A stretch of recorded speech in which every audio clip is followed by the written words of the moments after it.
अस्सलाम वालेकुम। आज मैं आपके लिए एक गज़ल लेके आई हूँ।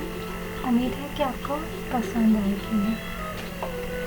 हर्फ़े रंजिश पे कोई बातें हो सकती है, ऐन मुमकिन है मुलाकात भी हो सकती है।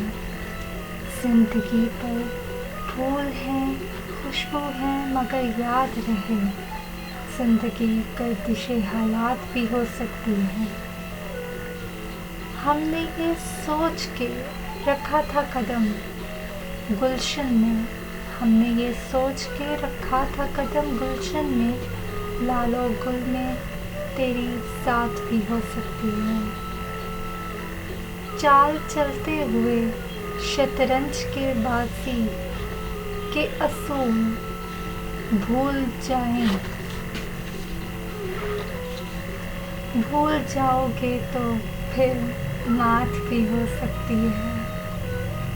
एक तो छत के बिना घर है हमारा मौसम, एक तो छत के बिना घर है हमारा मौसम, उस पे ये खौफ की बरसात भी हो सकती है, उस पे ये खौफ की बरसात भी हो सकती है। उम्मीद है कि आपको पसंद आएगी। शेयर कीजिए, लाइक कीजिए और अपने दोस्तों के साथ आगे इसको फॉरवर्ड कीजिए। मेरे दूसरी वीडियोस को भी विज़िट कीजिए। स्टे एट होम और कोशिश कीजिए कि आपको किसी से कोई तकलीफ़ ना हो।